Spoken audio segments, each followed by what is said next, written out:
everybody. Good Monday evening here on the South Florida Tribune. I'm your host, as always, Stephen Show. Welcome back to another episode of JNS's Philadelphia Sports Stop. Obviously, here with Justin Fiorillo. I'm your host, Stephen Rychel. We got a lot of muck we gotta get through today. So obviously, a lot. The headline here today is, obviously the Eagles being mauled by the Bears on Black Friday. That's an understatement, by the way. Well, I mean, I felt that it was kind of fitting. There's multiple reasons. Is there a word that's like more tragic and worse than mauled? Because if there is, I'd like you to use that word because it was the worst thing you can ever. I was there, folks, and let me tell you something. It was bad. It was bad. It was definitely a bad one, but. There's a silver lining in all this. Obviously, I got a video here about a minute and 32 seconds. I'm going to play about before the game. Our co-host, content creator friend here, Mr. Justin Fiorillo, as he just mentioned, he was there at the game. He was there tailgating early. And the fact that it was on Prime TV, Justin happened to get himself in a unique opportunity. I'm going to play the video. Me and Justin are going to talk about it. So there is some silver lining to this. So fans, bear with us for about a minute and a half here and check out what Mr. Fiorillo was getting into early Friday morning. So we've got 4 people from the crowd. They'll each compete in a challenge against one of these characters right here. If the fan wins, they're going to take home a PS5 with Sherman Fits. You guys go to your respective spots here. Okay? So Tony's up first. Okay. All right. Let's go, baby. We got Philly the Fanatic here. And sir, what's your name? I'm Justin. Justin, you're jacked. Okay, so here's what we're going to do. Justin is going to try to beat our Hall of Famer here, Tony Gonzalez, in a, wait for it, Fanatic, a push-up contest. Okay, we're going to put 20 seconds on the clock and start on my signal. Okay, you got to the football. We're going to make sure you do it. All the way there. So 20 seconds on the clock. Our wonderful producer Spoon's going to let me know when the 20 seconds is set. We got it. So here we go. 3, 2, 1, go. 1, 2. Got a counter here. Keep it going. 15 seconds. 10, 11, 12, 13, 14, 15, 16, 17, 18, 19, 20, 6, 5, 4, 3, 2, 1. What's our total? 25. Do we have a tie? Tie goes to you, okay? Oh my God. Well, wow, that's so nice of you, Tony. A tie. Okay. PS5 headed your way. All right. Next, a tie. Look at that. First off, I'm going to say this. First off, I counted 30. I counted 30. Thank you. For my man, Justin. I counted 40. I don't know what the hell the counter was doing. At least on the screen, they had you both at 25. I counted 30. 30 clean ones. I appreciate you, Steve. I appreciate you. First off, let's talk about it. She's sitting there calling you Jax from the gate. Like, well, it was on live TV, national television. I didn't want to say you're very hot to her back, so I didn't know what to say in that moment. She's very attractive, but I tried to keep it cool. I was a little bit nervous, as you can understand, as anybody can probably understand. But I just was trying to be natural, be me. It was a great time, great experience, once in a lifetime experience. Just very quickly, how it actually happened was, so that segment was filmed at 2 p.m. live, and around 11 a.m. I was hanging around the outskirt of the fence right there where they had their little crew set up, and the producer with a headset on was with a pen and a note thing, and he was just taking notes, and I overheard him saying, we're recruiting fans for different challenges with the panelists, and they said we have an open spot left for push-ups against Tony Gonzalez, and I literally was about right place, right time, was a few feet away, overheard the conversation, jumped right in. And next thing you know, they said, be back by 1:15. We'll get you set up. We'll put you in a text thread with our producer and stuff. I came back, and it was a surreal experience. I mean, how many people could say they beat Tony Gonzalez in a push-off channel? They said it was a tie, but come on, Steve. That I don't know who was running that counter, but I definitely think I had him, and I moved that football out of the way because I overheard somebody in the crowd say like, "Go deeper, do better form or something." So like, I feel like they put these footballs down. So like, I guess if your chest touches the football, that counts as a push up or whatever. But like, I felt like a real push up, you should go farther down and up. So like, I'm on TV. I want them to look good, so I moved the football out of the way there towards the end of the video. But it was surreal. Tony was awesome. The whole crew was. I got to meet all the panelists: Richard Sherman, Andrew Whitworth, Ryan Fitzpatrick, and I can't tell you, man, how awesome every one of them were. They were super cool, super nice. Definitely top 3, top 2 moment of my life, man. It was fun. Yeah, I mean, not every day you get a chance to be on TV, challenging Hall of Fame tight end, Mr. Tony Gonzalez. 2, Yeah. and then 3, like you said, you got to meet all the panels. Do you know any of the other challenges that the other Eagles? Yeah. So I actually got to go rewatch the tape, so don't quote me on this, but I do know they were doing like a reaction time stick thing. I think Richard Sherman was doing that, where like the thing like drops and you got to try and catch it. Yeah. They did. I think it was with Whitworth. They were doing the kettlebell. Like you got to carry the weights and like run across, and whoever can go to the finish line first, carrying the weights in their hands, is like we were doing little circuit, little fun experiences. Make it a race or whatever, and the coolest part, Steve, was I won a PS5. So Right. I'm not a huge gamer and whatnot. I used to be in my former years, but at the very least, I will have it for the future of gaming, or I can always resell it or do something with it. So I'm excited to have that. So, Yeah, I mean, that's definitely cool. When I got a PS5 here in the house, it's yeah, kids barely use that. They're more Xbox kids these days. So yeah. But I mean, if I'm you, maybe do something locked in with your content. Do a giveaway if you don't if do something cool with it, man. Like obviously, like that's something that they do to kind of give to the fans to entice them to join these things. Not every day, like I said, not every day you get an average Joe like yourself beating a Hall of Famer. So obviously, we're gonna take advantage of that. We got something here on the channel. Hopefully one of these days we can get Tony on here and you guys can talk about that a little bit. I tried tagging him a lot of times, by the way, like athletes and stuff. They do sometimes see my tags, but this Tony did not. Tony did not see me mention him about running. I said we got to run it back because hey, they said it was a tie, and even though we might not agree with that, that's what they said. So we got to run it back sometime. Yeah, I definitely don't agree with it. Like I said, I felt like when I first watched it, because obviously I took that file. I think it was from your mom's Facebook. Yeah, that was her. That was she was filming me. Yeah. So I mean, when I first thought of it, I thought it was like 27, 28, but then like doing it again as we were just watching it, I felt you hit 30. So and how about the Fanatic with the one-handed push-ups? If you all saw that. No, I didn't see that, but whenever you have a chance to run it back, watch right when we all start. He cranks out about 3 to 4 one-armed push-ups, and they kind of look halfway legit. I'm like, yo, hold up, like it's not a gimmick. Like he's kind of literally going like doing a one-arm push-up. I'm like, oh shit.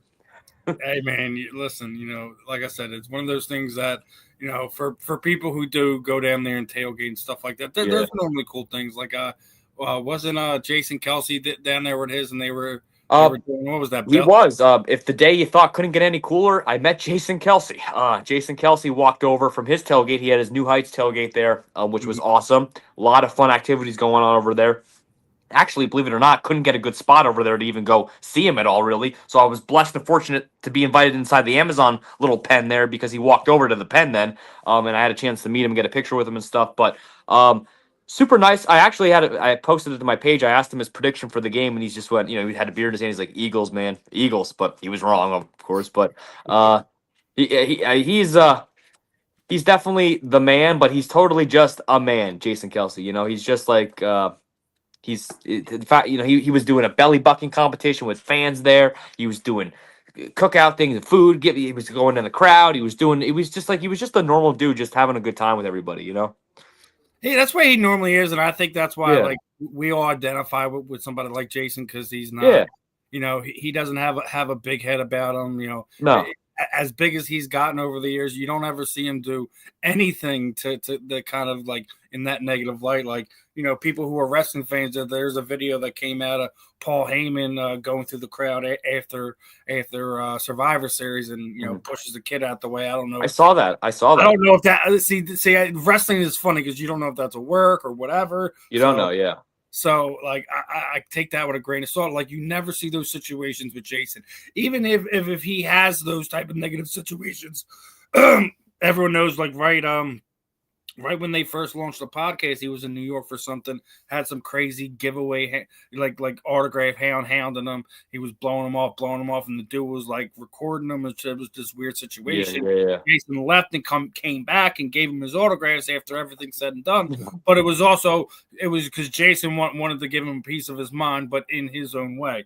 And it's one of those things, like, you don't ever see those things from Jason. He is such a, not just a Philadelphia, he's like, he is the, like, the ultimate guy's guy. So, like, he's like, he embodies everything that we love about football, about everything that is inside and outside about it. So, definitely one of those rare things that you just gotta smile about. So, it was outside of the loss, obviously a good weekend for you, Justin. But before we get into the nonsense of the game, first off, I gotta give a big shout out to our man, Coach Deshaun Jackson. Today is his birthday, so that brings me to something that I want to get your thoughts on. Right? Yeah. What is your favorite? That outside of Miracle in Meadowlands 2? Yeah. What is your favorite Deshaun Jackson moment? First thing that jumps out to me would have to be playing at the Cowboys when he had the touchdown, but he stops right before the end zone. He turns around, he goes like this, and he falls out and backwards. And I don't know why. It was just so cold, man. It was so cool to see that celebration.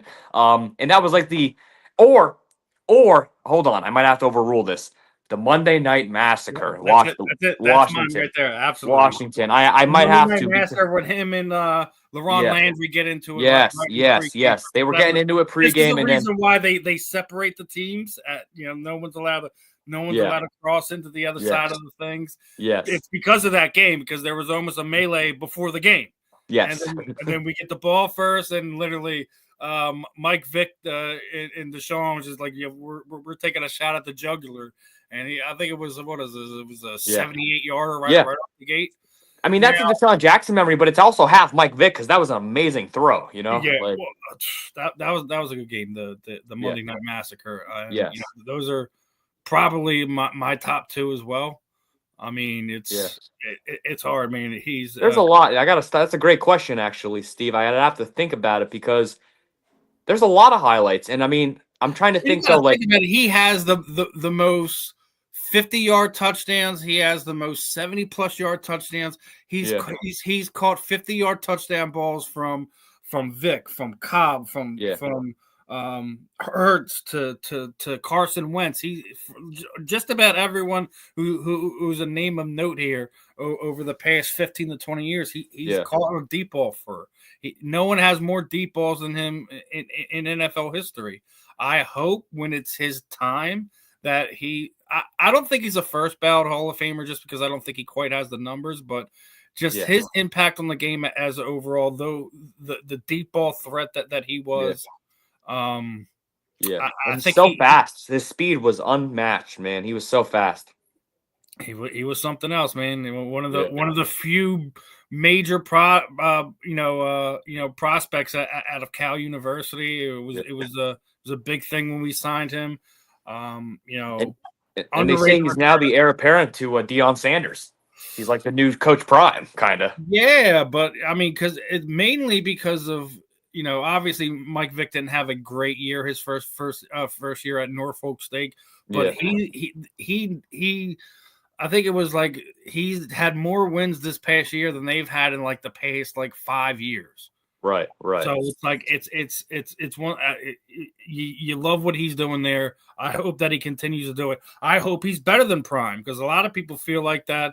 Dion ain't doing so well. Well, I mean, he lost half of his team last year to the draft, so I'm not going to be as hard on him as some of our pundits like to throw elbows at Dion. But I mean, it's definitely something that I hope that Deshaun continues to do well. I hope Mike continues to do well.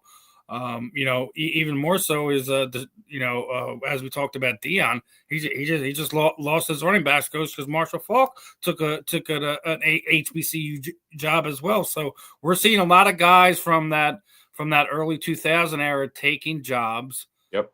And being either HBCU or college coaches. So I'm all for it. I love these guys. Love to watch a lot of these guys play ball. So interesting to see how that'll translate into the coaching world. But we'll see how that goes. Deshaun Jackson, happy birthday, brother. Happy birthday, man. Have one for all of us. You'll definitely always have love in the in the Philadelphia area. But we got to get into the ugly of this, right? So obviously, the headline was, we get mauled, right? And this one, you got to circle this one. 255 yards rushing. It's, I mean, I'm trying to laugh it off right here, but it's absolutely disgusting to sit there and think about it. I mean, not to sit there and say that, Swift and company aren't good, capable running backs, but the fact that, you have one of the better linebacking cores in the NFL. We're supposed to have these two beasts of defensive tackles. As you're going around the media, and I don't think I've ever seen that those guys, that defensive line, been bullied, pushed around, and beat up like what we've seen Friday. Everyone wants to point fingers of what went wrong against the Bears. Well, let's start with that. The offense. We'll get to the offense in a minute. We'll definitely get to that. But the defense, who has been our saving grace, so to speak, through the first 10 plus weeks of the season, didn't show up Friday. Did not show up Friday. They were in a bad spot. They didn't play the way that we've been accustomed to, that we've seen them play, that we know that they're capable of playing. And it was just tough to watch. It was just really tough to watch. And unfortunately you had to sit down there and be down there for it was cold, it was windy, it was it sucked, man. And I'll tell you what, the defense was so surprising because they were saving us these last couple weeks, and that they were our saving grace. And I'll tell you why I think the defense cracked, because we don't have an offense, okay? And we don't have an offense, and if we could get an offense going, the defense would feel like there's less pressure on them, And I just feel like we couldn't. We will get into it, when we get into it here. But that's the main reason. I actually think the defense cracked is because they're tired, they're worn out, they're always getting out there. The offense is not helping them out. But when you actually break it down, there's a bunch of X's and O's as well. But it's a yin and a yang. It's peanut butter and jelly. It's chocolate and peanut butter. You need a balance on a football team. And when one side of the ball for most of the season is not doing what it should be doing, and the other side is carrying you, they're gonna get tired at some point. Yeah. And I think that's part of it. I'm not giving no one's getting off the hook with me this afternoon. I talked about it with you last week. I didn't think Sidney Brown was going to be up to it. Luckily, the play I'm going to show you right here was an incomplete pass. It was an error by Caleb Williams. But why is there are almost 10 yards between you and your receiver? So we talked about it last week about the potential of either sticking with Sidney or finding someone else. If I'm Vic Fangio, I'm calling Justin Simmons up right now and be like, bro, you football ready? You in football shape? Or you get, because we're gonna need help the next 5 weeks, and I do not trust it. That was just one play. One of one of DeAndre Swift's runs, he absolutely broke his ankles, his knees, the whole nine. You know, he got Sydney going one way, he busts out and goes back the other way. It was not pretty from the passing wise, from the rushing wise for the Mukumba's replacement, obviously, because they put him on IR. Right. He's more likely going to be done for the rest of the year. So right. I think it doesn't hurt. I mean, if I know we're past the trade deadline and whatnot, but whatever you can get on this football team to help them these last 5 weeks get ready for the playoffs, offense, defense, especially at safety position, you do it. You do whatever you got to do. Yeah, we definitely got to do whatever we got to do, and there's a lot of questions surrounding a lot of things. And that play that Sydney was trying to cover, I mean, that was a touchdown in principle because you're right. If it just forget the throw, if the guy's that open, it's like if you leave somebody in basketball wide open for a wide open three and they miss it, you still had a play breakdown and you left the guy wide open. So like he left the guy wide open, and I mean, yeah, you were just very lucky he didn't catch it, but didn't really matter anyway. No. I think the other thing about it, did you see the Bears post game? Oh yeah, well see, that's what our locker room should look like. So DraftKings brought this up. Who's punching holes in the ceiling in the visiting locker room, man? What's up with that? They better pay for it if they are. Johnson has absolutely every reason to be hyped up, jacked up, taking his shirt off. Yep. When you're looking at this, the Chicago Bears are in first place, not just in the division, in the conference. That hasn't happened since 2006. That's the last time the Bears this late in the year was ranked number one in the NFC. Can you imagine if you went to the casino before the season and put money down on the Bears to win the conference or be the – I don't know if there's a bet where you can go just be the number one seed. You know what I mean? But if you were to bet that and bet money on the Bears, you're going to walk away with a good payday. I'll tell you that much if they hold on. Me and Ben were doing a lot of breaking down during the after the draft that seeing the moves that everyone made. Yeah. I thought the Bears were going to be one of those sleepers that I just thought it was going to be a wild card. I didn't think they were going to be in the position to be in the division lead, to be 10-3, to be at the top of the conference. That wasn't. I knew once they got Caleb Williams' help on that offensive line, because he was the most sacked quarterback last year. I don't think I think they just got past of allowing 20 sacks this season. So I mean, being compared to being put your butt on the carpet, 50 plus times to, obviously we still got 5 games to go, but unless there's a complete and utter total meltdown, that's a complete different thing, and that is directly to trades that they made, guys they signed, guys they brought in. Adding the C.J. Gardner-Johnson to that over the last few weeks is definitely going to help them as they go deep in the playoffs. Wherever he goes, that guy wins. So, as much as we want to tear apart our guys for what they're doing wrong, you got to give the Bears their props here. You got to. You can't just sit there and say it's a fluke. It's this. No, man. They went in there and they out-bullied us. They smashed us in the mouth and we folded, man. Yeah. There's no talking around that. There's no talking around that. Well, I don't know about you. This is jumping ahead a little bit. I want to see Chicago or I want to see Dallas again in the playoffs come back to Philly so we can right the wrongs, because this is like a low point of the season, right? And we all presume we're going to win the division still, hold on and make the playoffs and probably have a home game, right? So we're probably – I don't know the seeding, how it's going to work out, but these beatdowns, like you mentioned, is bully ball. Right now, first, I have a feeling where you're going with this. Now, look at what we got left. Obviously, losing 2 in a row right here, and that's the second time this season we lost back-to-backs, right? Yeah. Now we get the Chargers on Monday night, right? Yeah. You get the Raiders the following week, right? Yeah. And you get the Commanders.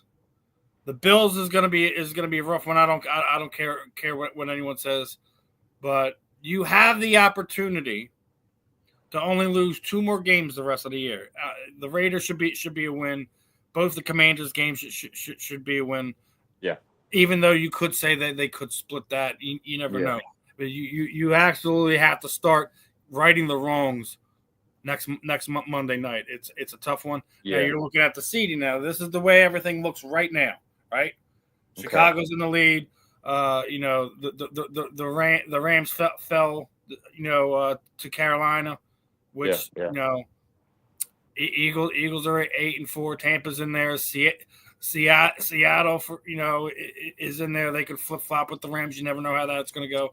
Green Bay is still in the hunt. San Francisco's got 9 wins. How is Detroit on the outside looking in? I mean, obviously Dallas is there, and the Carolina Panthers are there. I think a lot of people are sleeping on them, but it's not.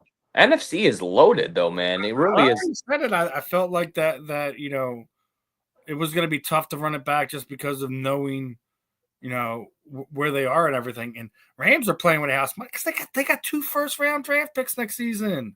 Yeah, the Rams Falcons literally dropped the ball on this entire season. Obviously, they've had injuries all over the place and things like that, but they're going to have a top 10 pick on top of their pick.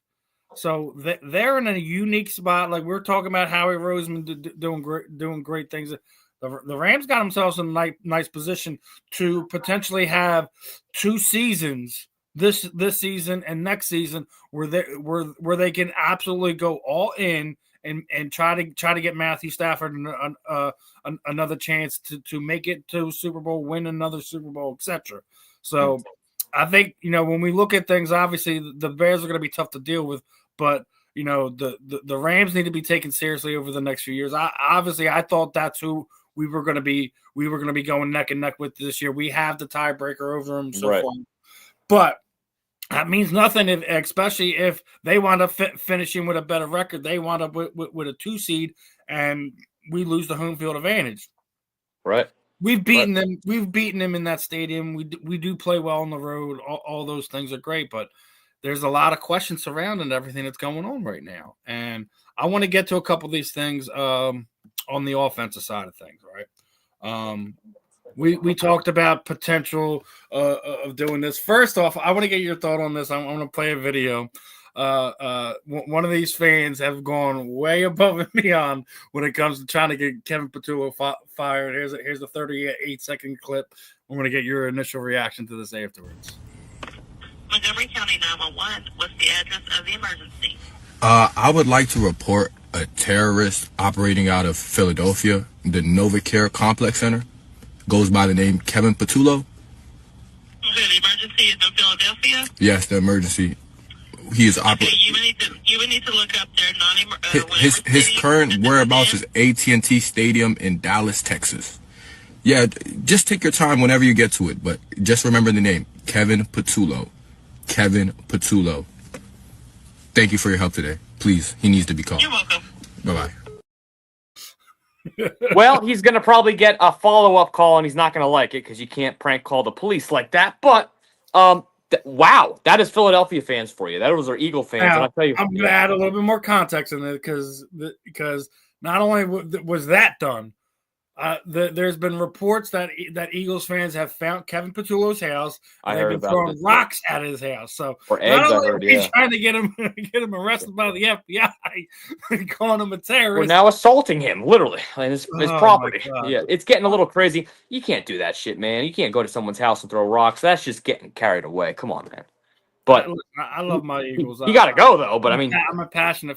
But listen, man, leave that man alone. Don't do that. Leave that man alone. Yeah, just let me keep making memes about him on Instagram and stuff. I'll do that, but I'm not gonna egg his house. I mean, egging his house would be significantly better than throwing rocks at it. 9 times out of 10, you're not gonna break anything with throwing an egg. Yeah, I mean, and I don't know if he has like small kids or babies. I mean, come on, man, you can break. Man, you don't know what's going on in that house. I mean, just like. What do you have to win other than posting your video? You can't even post it because you're going to get in trouble if you're like, hey, look, I'm throwing rocks at Kevin Patullo's house. Well, you're an idiot. You just put a crime on video. You know what I mean? Like, yeah, right. Listen, that's Eagles fans. We are that crazy, wild, and passionate. Hey, you might get a lot. I'll tell you what, though. I think I've seen the video, and it's getting a lot of views. I'll tell you that much. So, like, I mean, whatever. He's going to go viral. I mean, I all the wrong reasons, I guess. Yeah, I hope it was worth it. But Yeah. How about that though? Wild. Just insane, man.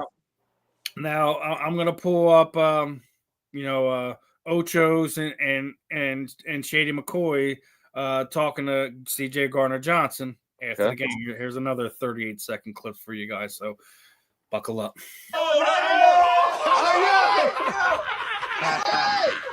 Hey, we should never let him go. I said that. We should never let this motherfucker go. You said that. You said that. You said that. Hey, was you talking shit out there though? Nah, I got too much respect for them to even disrespect the player that I play with, but it's like more so. Okay. The defense, we disrespected them on defense though. Hey, now, look at him. Was the offense too easy? Predictable? Speak your truth. Speak your truth. All right,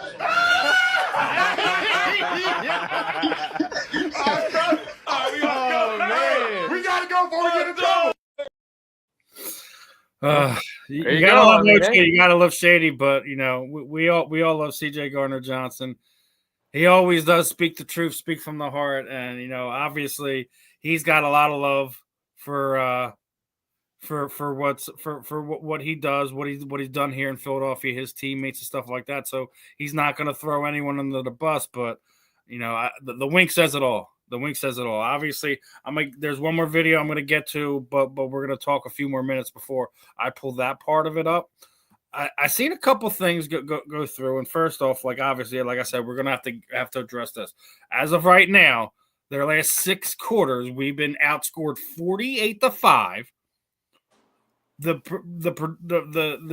positive play rate is lower than the Saints and the Jets, who are probably going to be 1 and 2 in the draft.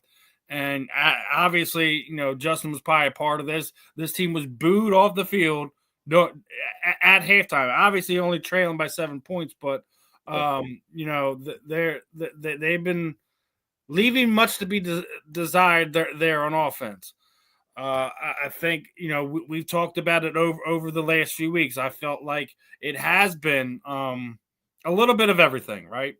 It's been the play calling. Obviously, CJ Gardner-Johnson talk about it. Some of the route concepts are absolutely terrible. They're not thought out. You're having guys on top of each other, running into each other. You're not getting the concentration you need out of the offense. The penalties that you're getting pre-snap is absolutely ridiculous. It needs to stop. Not just on the offensive line, during last week. Even AJ Brown got caught false starting. The pre-snap penalty plays is not just on the players. That's on the coaching. We talk about this all. The coaching matters, and it matters a whole lot in football.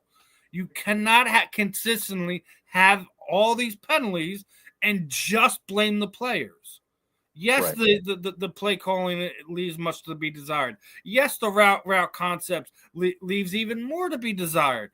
But it all also comes back on coaching. And someone did mention this to me in one of the comments in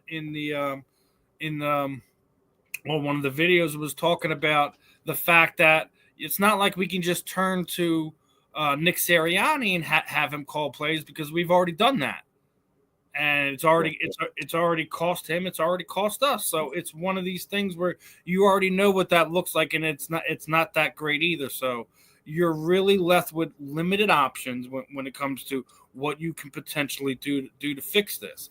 And this one right here came up to me, right? And I wanted to get your overall thoughts on this one, right? Because it's one of these ones where it makes you scratch your head and be like, you know what, maybe they're right on this one. So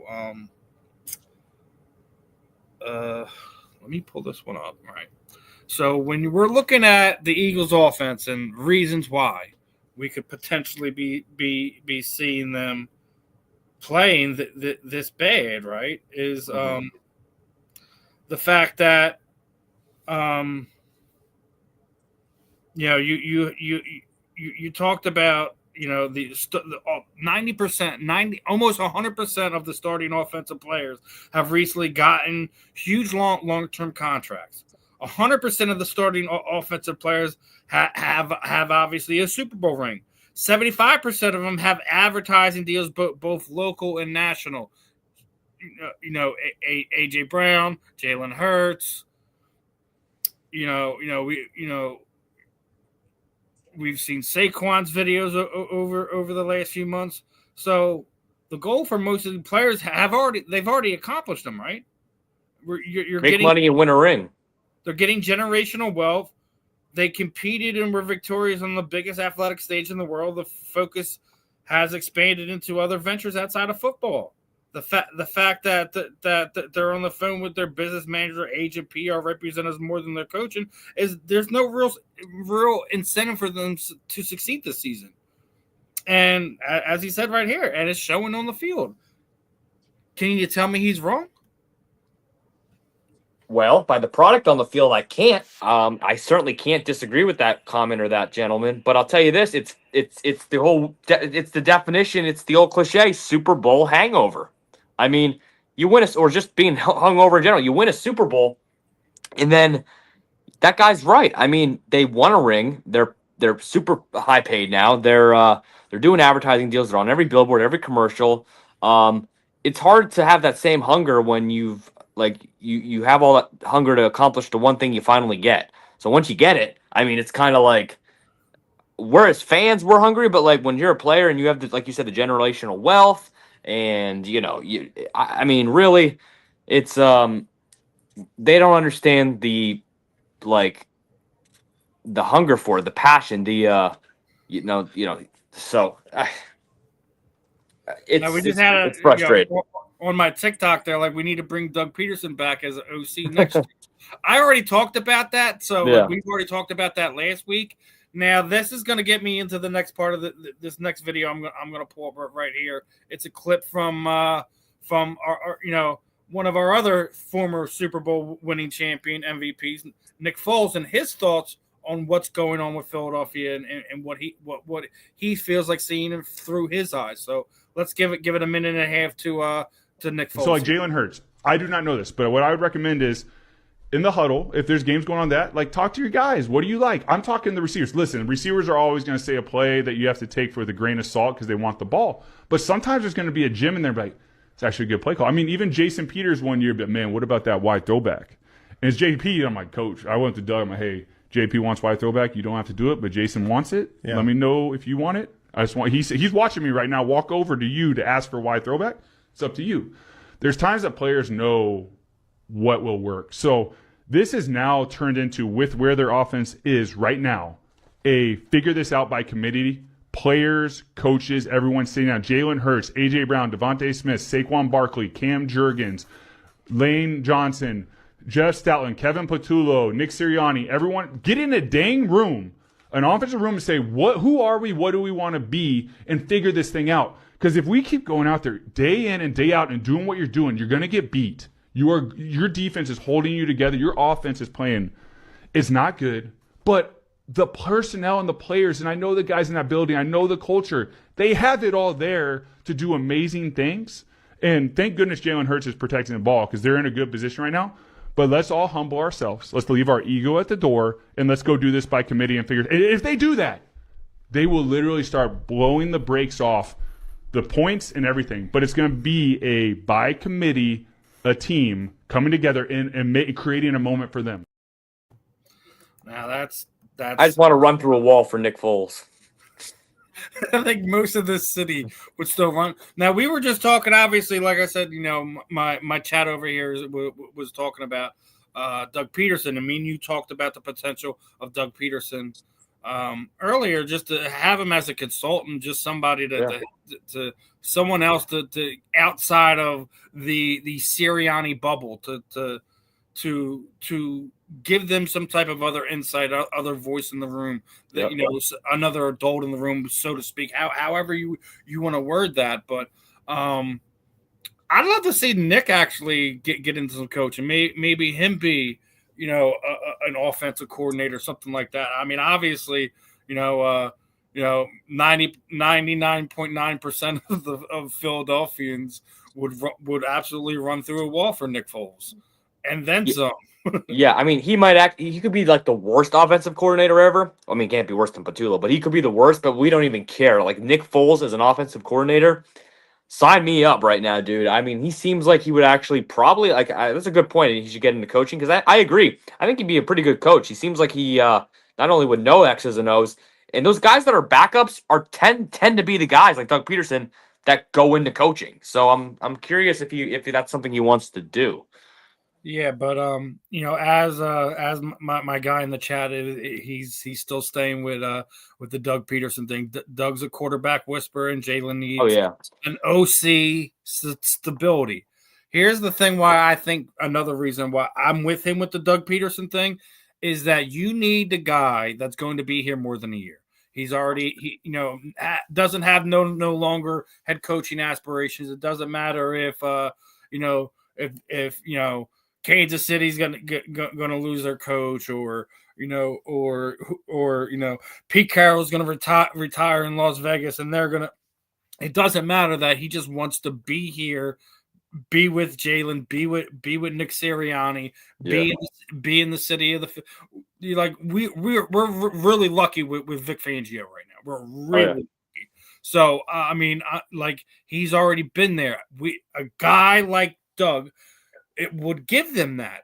But I don't know if that's what Doug really wants to do. Obviously, this is stuff we're talking about next year. What Nick said right there is absolutely what they have to do right now. You want to make this work right now?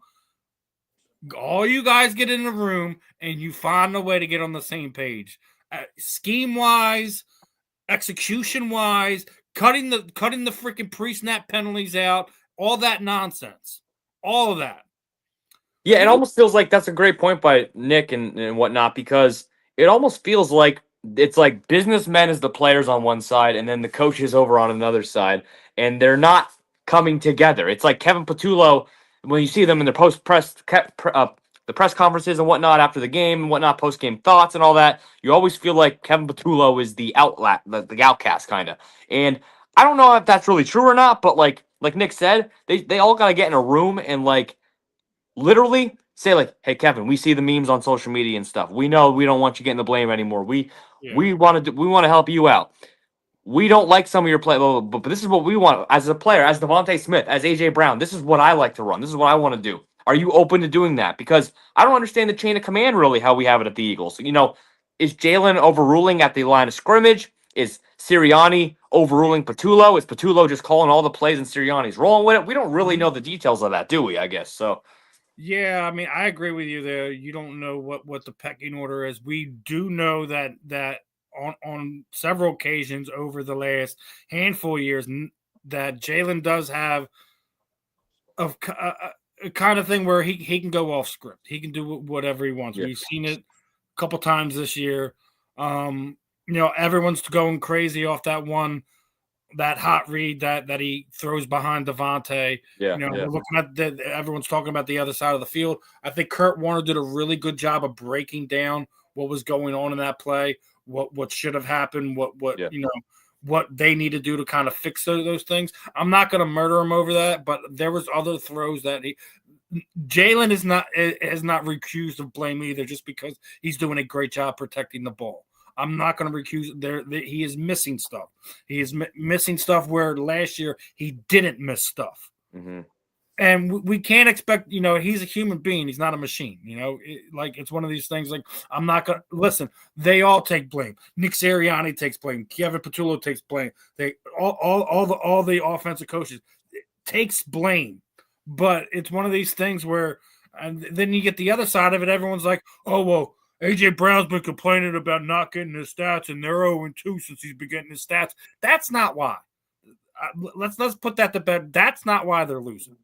I think they need to do a better job of balancing, finding your running game again, and spreading the football around. You can't just give AJ Brown 15 targets a game and thinking that's going to be the end of the world. Devontae Smith is amazing number 2. A lot of people think if he was on another team, he wouldn't be a number 2. He'd be a number 1.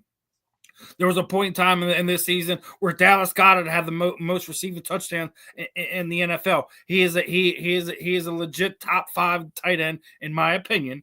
I think a lot of the thing is scheme stuff. I think when you have certain guys on the field, like when you put Grant Calcaterra out there, and they know it's going to be a running play, he's almost done. They attack him every time. It's one of these things where like you have to find the things that are making your offense predictable, and just to again, when the comments here in the chat on my TikTok, Hurts needs to run more. I don't think you need to run him more, because I think he's even asked. That's why you haven't seen him run as much this year. One is because he's trying to make sure he doesn't get murdered. But two, I think the RP. Where did the RPO go? It disappeared. Have you seen it this season? I don't know where'd it go. All I see is HP inside zone a lot, where they just line up and he hands it off to Barkley for a 2-yard gain. I see that play a lot. And then I just see them go up, and the receivers go out to one side, they go out to these, and they just run their basic concept route, and it's like it's so predictable. And I want to see more motion. The Kellen Moore offense, we had a lot of motion going on, the pre-snap stuff motion. But who would have thought we'd be begging for Kellen Moore to come back here? I know. I mean, he's not lighting it up with the Saints, but dude, Kellen Moore had something figured out here. We already knew what he was dealing with going down to New Orleans, and I hope New Orleans lets him play out his contract and give him a chance to really run that team. Yeah. I want to get through one more Eagles thing, and it's not necessarily about the offense. It's not about the loss or anything like that. Obviously, Friday was the first time we wore all black in a while, so that gets me wanting to talking to you about jerseys, about the color concepts, right? Yeah. Because I mean, do you remember these? Oh gosh, that they broke out, right? I gotta go see. I have a McNabb jersey of that color, actually. Oh wow. Yeah. I normally see that one in the rest book, but obviously, they brought the Kelly Greens back.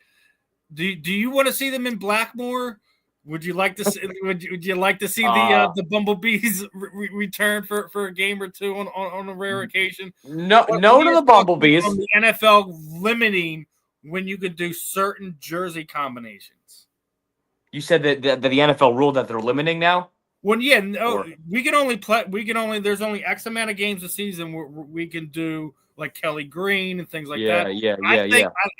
I don't think the NFL should limit that. I think that it should be up to the teams. Like, hey, we want to do a throwback jersey game. And Eagles and Kelly Green. The Pats bring back the old red with the Patriot. With the Patriot and the football and I think it should be up to the teams, not the league. When you want to say one, do you think they should put an end to that and leave it up to teams? And what are some of the color designs you'd like to see? Obviously, everyone loves the blackout games. What are some things you'd like to see implemented along those lines? Yeah, they should definitely put an end to it and leave it up to the teams. 100%. I agree with you there. I thought I liked the black uniforms until Black Friday. I actually did. It's kind of weird when you go to a game like that and it kind of scars you like that. It's almost like it changed my opinion on them, because I actually like the black, and then after that game, I actually don't really like them as much. But they're okay. I don't mind if we keep them and stuff. I don't want the Bumblebees back. I don't like the blue and the yellow. That was just whatever they did. Whatever, man. They did it that day. It was the 75th anniversary, and those were the colors that the Eagles wore back in 1933. Yeah. I'm a big, even though we just finally lost in them, and I know we have a lot of losing memories in the 90s with them, but I am a fan of the Kelly Green over the Midnight Green, so I'll go with that. Now, here's something for you. I'm a big proponent of, I want them to do like a bald eagle design jersey. Like, hear me out. Like brown leather, almost football color brown, like an eagle skin with like eagle wing feathering. Think Oregon Ducks, almost like up here, kind of.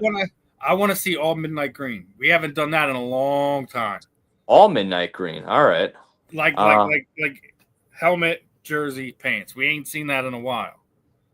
True, I guess. Yeah. If you think about it, you get the helmet and the jersey, but it has to be the white pants. I'm like, why do we have to have the white pants? Why can't we have the green pants? That's And the we have key. Yeah, black the pants. key to make that visual is the green pants. Yeah, you need the all green pants too, which would be pretty cool. They Yeah. should, and they should do like a thing where like they all have green cleats on too. Like that'd be pretty neat too. Like just go all green everything. One of the comments on the TikTok was there. We need the black helmet with the green silver wings. That's not bad either. What about black pants, black helmet, white jersey? I wouldn't have a problem with black pants and white jersey with a black helmet too. I Yeah. like. This is what I'm saying. I think it should be up to the teams. It should be up to the players, man. Not sitting there in the NFL like you can only have 4 games a year where you can wear Kelly green. Well, Right. how you limited the stuff that we can sell, man? Like, come on. So, Yeah. just my thought on that. Doesn't make sense. Yeah. Obviously, like me and Justin talked about, we'll be on here next Monday, right before the game. So I'm going to leave the Eagles Chargers stuff alone right now, as we're down to like the last 10 minutes or so. I want to get into a couple other little topics that touch on some of the other Philadelphia sports stuff. First and foremost, Mr. Rick Tocchet gets his 300th win as a head coach. How are you feeling, one, about the Tocchet hire now? I mean, obviously, we're still young into the season. We're still in the first 30 games or so, or whatever it is. How are your initial thoughts as seeing how they're playing, seeing how are things putting together? Do you feel this is a playoff team, and was he the right move at this point in time? I think he's the right fit. I think he's going to prove himself as the right fit. I think they're a playoff team. I don't think they're going to. I don't think any realistic Flyers fan thinks that they are going to actually do something of substantial, like make the cup, win the cup or anything. But I think they should be a playoff team, and I think. Look, man, I just want them for once in my life to be like the Broad Street Bullies, and I've never witnessed them be any good in my lifetime. So I hope he's the right fit. Yes, you did. You just didn't see him finish the job. Well, that's true. They made the finals and they played the what was it? The Penguins. Or, Blackhawks. Bruins. The Blackhawks. Sorry. It's all right. Hockey's guys is one of my most least knowledgeable of the sports, but that's right. They did make the one final appearance. Couldn't get it done a few years ago, but look, man. I just want we're talking about coaching, all about the Eagles. 13 years ago. 13 years ago. 13 years ago. So.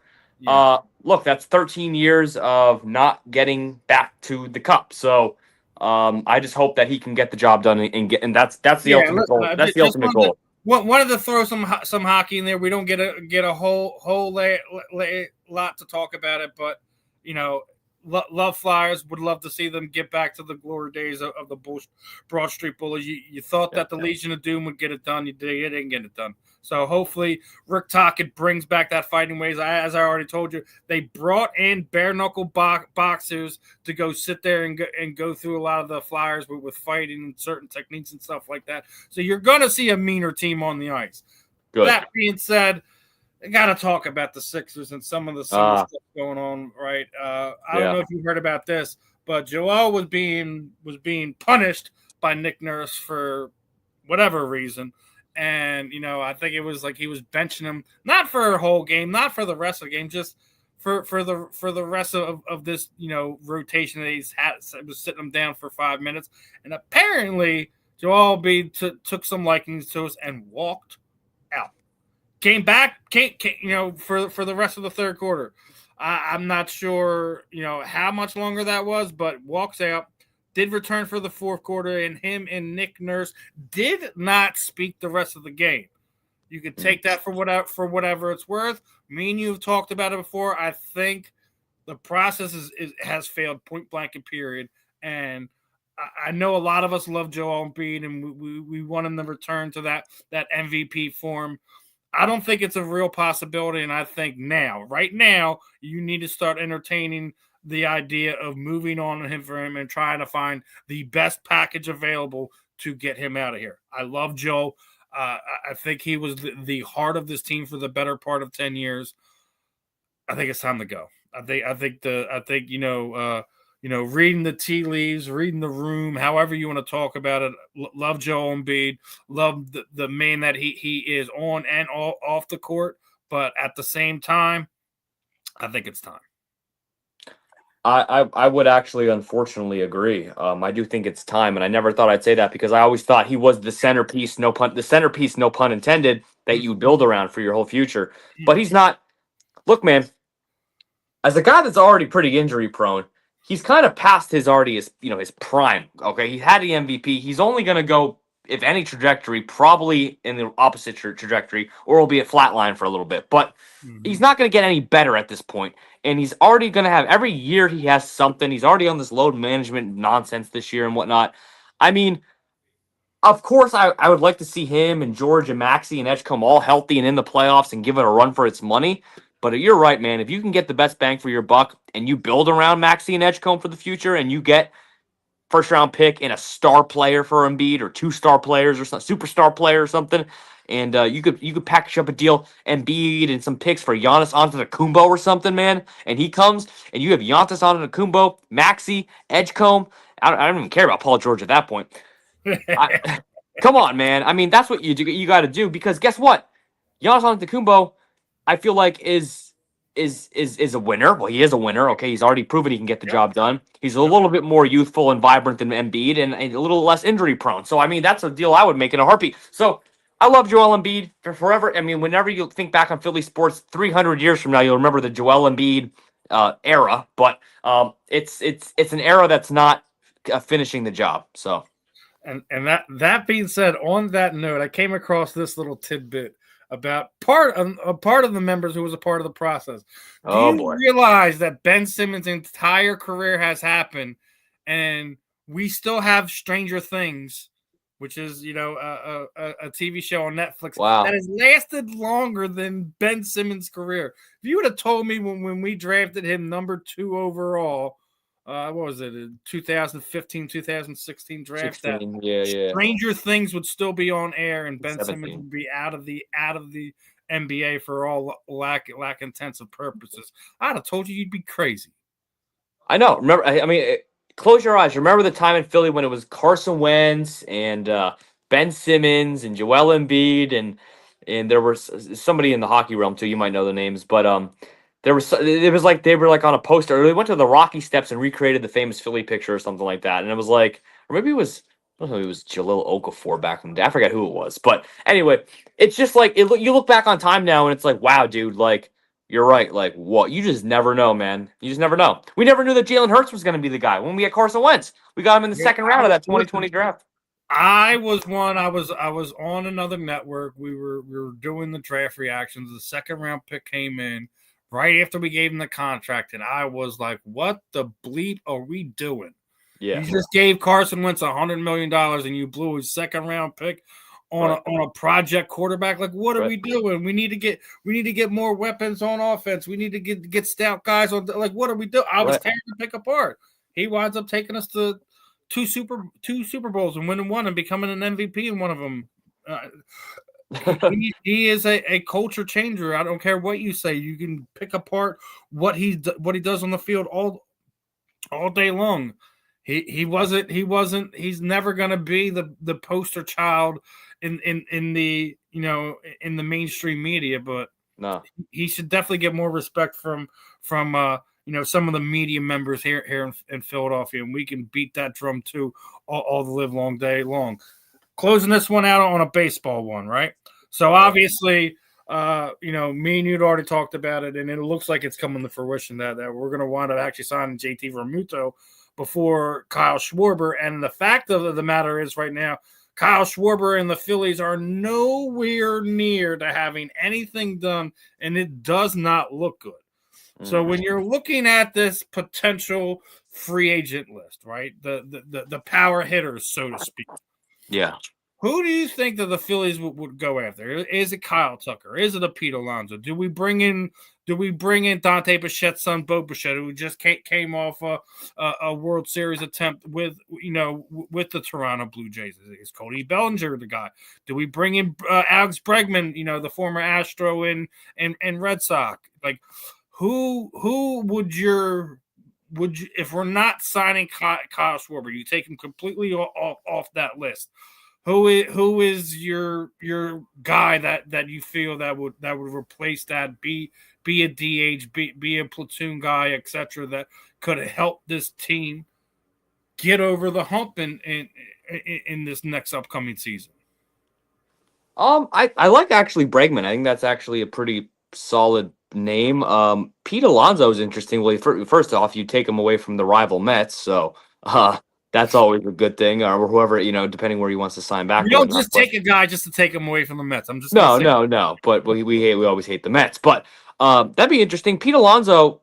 I mean, Pete Alonso is a hitter. He's a hitter. So I mean, compared to Kyle Schwarber, if we don't have Kyle Schwarber, back or whatnot, I mean, how much better would Pete Alonso be, I guess, than Schwarber? So, I don't know. But I like Bregman. That's a pretty solid name.